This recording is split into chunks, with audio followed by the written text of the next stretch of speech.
آج ہم پڑھیں گے لفظ اور اس کی اقسام۔ تو لفظ کی اقسام کو سمجھنے سے پہلے ہمیں یہ دیکھنا ہوگا کہ لفظ ہوتا کیا ہے یا لفظ کس طرح سے بنتا ہے۔ تو لفظ کو بنانے کے لیے ہمیں کیا کرنا ہوتا ہے یا اس کو بنانے کے کیا طریقے ہیں۔ تو پہلے ہم یہ دیکھ لیتے ہیں لفظ ہوتا کیا ہے۔ تو جب ہم حروف کو یعنی حرف کی جمع حروف ہے، حروف کو ہم کسی خاص ترتیب سے لکھتے ہیں تو وہ لفظ بن جاتا ہے۔ جیسے یہاں لکھا میں نے کہ جب حروف کو خاص ترتیب کے ساتھ ملایا جائے تو لفظ بنتا ہے۔ تو وہ لفظ کوئی بھی ہو سکتا ہے، بامعنی بھی اور بے معنی بھی، یعنی جس کی کوئی میننگ ہو اور جس کی کوئی میننگ نہ ہو۔ تو وہ کیسے بنتا ہے؟ حروف کی خاص ترتیب سے۔ اور یہ حروف کیا ہے؟ یہ حرف کی جمع ہے، یعنی مختلف حروف کو جب ہم ایک خاص ترتیب کے ساتھ لکھتے ہیں تو اس سے لفظ بن جاتا ہے۔ جیسے یہاں پر آپ کے سامنے اسکرین پر تمام حروف موجود ہیں۔ یہ ہمارے الف سے لے کر یہ تک کے تمام حروف ہیں۔ اب ہم ان سے کوئی لفظ بناتے ہیں، جیسا کہ میں کاف، الف اور نون، ان تینوں کو اگر ایک ترتیب سے لکھتی ہوں تو وہ کیا بنے گا؟ کان۔ بالکل ٹھیک، کاف، الف، نون، ان تینوں حروف کو ہم نے جب ملایا تو ایک خاص ترتیب سے ملایا تو یہ بن گیا کان۔ تو اس طرح ہم حروف کو ایک خاص ترتیب کے ساتھ جب ملاتے ہیں تو کوئی بھی لفظ بن جاتا ہے۔ اسی طرح ہم کوئی اور لفظ بناتے ہیں، جیسے یہاں پر ہم نے 3 حروف لیے، اب ہم 4 لیتے ہیں۔ ہم نے پھر دوبارہ لیا کاف، تے، الف، بے۔ اب یہ 4 حروف میں نے، معاف کیجیے گا، 4 حروف میں نے لے لیے، کاف، تے، الف، بے۔ تو یہ مل کر کیا بن گئے چاروں حروف؟ کتاب۔ بالکل ٹھیک۔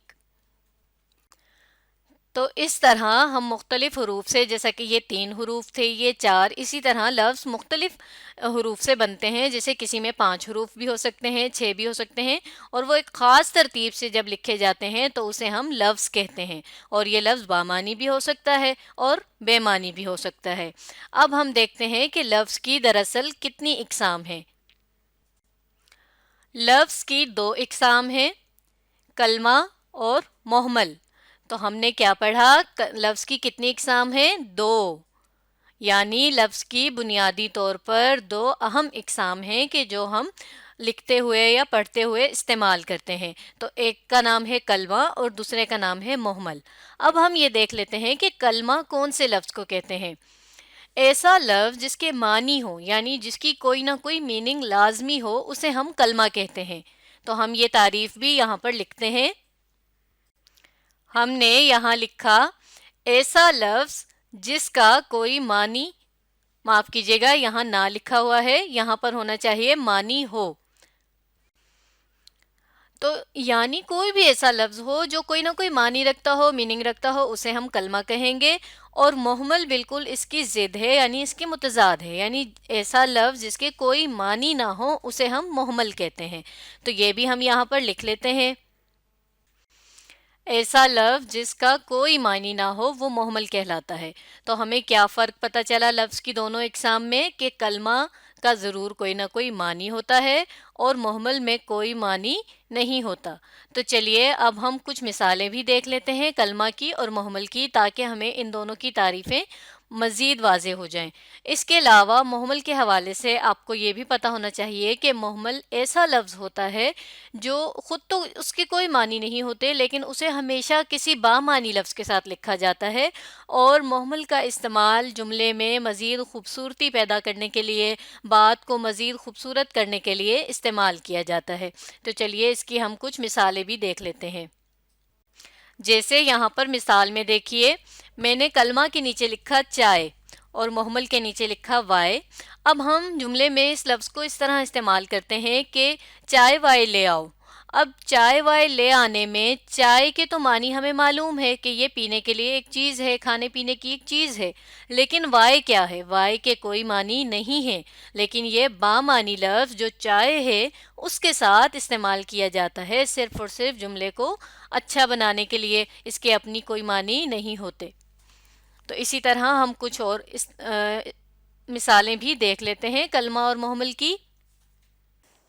جھوٹ موٹ، یعنی اس نے مجھ سے جھوٹ موٹ ایسا کہا۔ جھوٹ موٹ، اب جھوٹ تو ہمیں پتہ ہے کہ اس کے ایک معنی ہے، وہ بات جو سچی نہ ہو وہ جھوٹی ہوتی ہے، تو جھوٹی بات۔ اب موٹ کیا ہے؟ موٹ کے کوئی معنی نہیں ہے، لیکن جھوٹ کے ساتھ اکثر اسے بولا جاتا ہے، استعمال کیا جاتا ہے۔ تو یہاں پر ہمیں یہ بات اور بھی واضح ہو گئی کہ ہمیشہ جو محمل ہے وہ زیادہ تر بامعنی لفظ کے ساتھ ہوتا ہے، بامعنی کلمہ کے ساتھ ہوتا ہے۔ تو اسی طرح ہم تیسری مثال بھی دیکھتے ہیں۔ تیسری مثال میں ہم نے لکھا رونا دھونا۔ اب یہاں پر رونا تو ہمیں اس کے معنی معلوم ہے، یعنی جب کوئی شخص رو رہا ہے یا رونا کے باقاعدہ ایک معنی موجود ہے، لیکن دھونا، یہاں پر جو دھونا لفظ ہے، ویسے تو ہم کپڑے بھی دھلائی کرتے ہیں لیکن وہاں پر تو دھونا کے معنی ہم دھلائی میں استعمال کرتے ہیں، لیکن جب ہم جملے میں اس طرح استعمال کریں کہ بچے نے رونا دھونا شروع کر دیا، اب رونا دھونا، رونا تو سمجھ آتا ہے کہ بچہ رونے لگ گیا، لیکن دھونا کے کوئی معنی نہیں ہے، تو ہمیں یہ مزید واضح ہو گیا کہ ہمیشہ محمل لفظ یعنی بے معنی لفظ بامعنی لفظ کے ساتھ آتا ہے، جیسے چائے وائے، جھوٹ موٹ، رونا دھونا۔ یہاں پر ایک جملہ لکھا ہے بچے پھل شل کھا رہے ہیں، تو جی اب آپ مجھے بتائیے کہ اس میں سے محمل کون سا ہے؟ بالکل ٹھیک، شل۔ شل یہاں پر محمل ہے، اور پھل کیا ہے؟ بالکل ٹھیک، پھل یہاں پر کلمہ ہے، کیونکہ پھل کے ہمیں معنی معلوم ہے اور شل کے معنی ہمیں یہاں معلوم نہیں ہے، اور یہ بامعنی کلمہ کے ساتھ آیا ہے، تو اس کا مطلب ہے کہ یہ اس کا محمل ہے۔ تو یہاں پر پھل شل جو ہے وہ کلمہ اور محمل کی مثال میں ہم نے دیکھا۔ اس کے علاوہ آپ یہ بھی دیکھ سکتے ہیں کہ کلمہ تو یہاں پر کھا بھی ہے، بچے بھی ہے اور ہیں بھی ہیں، تو یہ سب بامعنی ہے، اس لیے انہیں بھی ہم کلمہ کہیں گے۔ کلمہ کون سا لفظ ہوتا ہے؟ جو بامعنی ہوتا ہے۔ تو یہاں پر یہ جملے میں باقی جتنے بھی الفاظ ہیں یہ سب کلمہ میں آ رہے ہیں، لیکن ان الفاظوں میں آپ دیکھ لیجئے کہ کوئی بھی ایسا لفظ نہیں ہے کہ جس کے معنی نہ سمجھ آ رہے ہوں ہمیں، تو ہم یہ نہیں کہہ سکتے کہ ان میں سے کوئی اور محمل بھی ہے، بلکہ یہ سب کے سب اس میں کلمہ ہی کی مثالیں ہیں۔ دوسرا جملہ ہے اس نے پانی وانی پیا، تو اس جملے میں بھی پانی کلمہ ہے، بالکل ٹھیک، اور وانی محمل، بالکل صحیح۔ اسی طرح ہم تیسری مثال بھی دیکھتے ہیں، دکان سے سودا سلف لے آؤ۔ اس جملے میں آپ یہ دیکھیے سودا سلف، جی بتائیے اس میں سے کلمہ کون سا ہوگا؟ بالکل ٹھیک، سودا، اور سلف محمل۔ تو آپ نے اس تیسری مثال سے یہ بھی سمجھا کہ لازمی نہیں ہے کہ جس طرح سے پھل شل پانی وانی یعنی جیسا کلمہ ہے بالکل ویسی ہی آواز رکھتا ہوا محمل بھی ہو۔ محمل بعض دفعہ اس طرح کا بھی ہو سکتا ہے، سودا سلف۔ اسی طرح بات چیت، یہ بھی ایک بات کلمہ اور چیت اس میں محمل ہے۔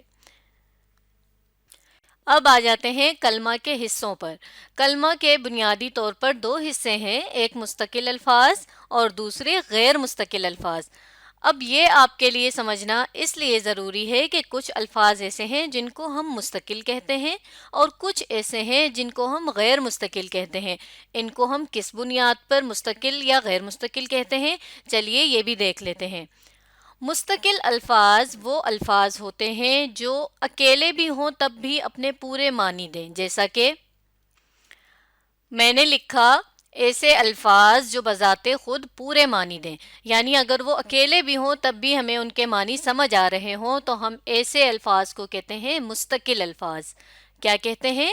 مستقل الفاظ۔ اب جیسا کہ مثال میں آپ یہ دیکھیے، میں نے یہاں لکھا ہے رات۔ رات ایک لفظ ہے۔ اب یہ اکیلا ہے لیکن اس کے معنی ہمیں پتہ چل رہے ہیں کہ رات کسے کہتے ہیں، ہمیں معلوم ہے یہ دن کا ایک حصہ ہوتا ہے۔ اب اسی طرح ایک اور میں نے لفظ لکھا ہوا ہے اسکول۔ اسکول اکیلا لکھا ہوا ہے، نہ اس کے آگے کوئی لفظ ہے نہ پیچھے کوئی لفظ ہے، لیکن بذات خود ہی یعنی اپنی طرف سے ہی یہ پوری جو ہے اپنے معنی، اپنی وضاحت، اپنی میننگ ہمیں بتا رہا ہے کہ اسکول ہمیں معلوم ہے کسی عمارت کو کہتے ہیں، ایسی عمارت جہاں پر پڑھائی لکھائی ہوتی ہے۔ تو ایسے تمام الفاظ جو اکیلے بھی ہوں معنی دیں تو انہیں ہم مستقل الفاظ کہتے ہیں۔ اب ہم غیر مستقل الفاظ بھی دیکھ لیتے ہیں۔ ایسے الفاظ جو بذات خود پورے معنی نہ دیں، یعنی وہ لفظ تو پورا ہوگا لیکن وہ الگ سے اگر ہوگا، اکیلا اگر ہوگا تو اس کے ہمیں کوئی معنی سمجھ نہیں آئیں گے، جیسا کہ میں نے مثال میں یہاں پر لکھا ہے نے۔ اب نے ایک پورا لفظ ہے، ایک مکمل لفظ ہے، مہمل نہیں ہے کہ جس کے کوئی معنی ہی نہ ہو، اس کے معنی تو موجود ہیں لیکن یہ اکیلا کوئی معنی نہیں دے سکتا، یہ جب تک کہ کسی مستقل لفظ کے ساتھ استعمال نہیں ہوگا ہمیں اس کے معنی سمجھ میں نہیں آئیں گے۔ اسی طرح میں اور اسی طرح دیگر بہت سے لفظ ہیں جیسے کہ پر سے تک، اب یہ سب الفاظ ہیں لیکن یہ مستقل الفاظ نہیں ہوتے، یہ غیر مستقل الفاظ کہلاتے ہیں۔ تو اب آپ کو یہ پتہ چلا کہ کلمے کے بھی دو حصے ہوتے ہیں، یعنی جو بامعنی الفاظ ہوتے ہیں، کلمہ جسے ہم کہتے ہیں، کلمہ کیا ہوتا ہے، ہم نے کیا پڑھا تھا، بامعنی الفاظ۔ تو بامعنی الفاظ بھی جو ہوتے ہیں ان کے بھی دو حصے ہوتے ہیں، ایک مستقل الفاظ اور ایک غیر مستقل الفاظ۔ اور مستقل الفاظ میں ہم نے پڑھا کہ جو اپنے معنی ہمیں اکیلے میں بھی بتا دیں، اکیلے ہوں وہ ایک ہی لکھے ہوئے ہوں تب بھی اس لفظ کے ہمیں معنی پتہ چل رہے ہوں، اور غیر مستقل الفاظ جو اکیلے ہوں تو اپنے پورے معنی ہمیں نہ سمجھا سکیں، نہ دے سکیں۔ تو آپ کو یہ بھی معلوم ہونا چاہیے کہ غیر مستقل الفاظ کو ہم حروف کہتے ہیں۔ کیا کہتے ہیں؟ حروف، بالکل ٹھیک۔ یعنی یہ جو لفظ ہیں نے، میں، پر، سے، تک، اور بھی بہت سے لفظ آ جاتے ہیں، لیکن وغیرہ وغیرہ، تو یہ سب حروف کہلاتے ہیں۔ ان کو غیر مستقل الفاظ بھی کہا جاتا ہے اور ان کو حروف بھی کہا جاتا ہے۔ اسی طرح مستقل الفاظ کو ہم کلمہ کہتے ہیں۔ تو یہاں تک آپ کو یہ سمجھ آیا کہ کلمہ کے دو حصے ہوتے ہیں، لفظ کی دو اقسام ہوتی ہیں، کلمہ اور مہمل، اور کلمہ کے آگے سے دو حصے ہوتے ہیں، مستقل الفاظ اور غیر مستقل الفاظ۔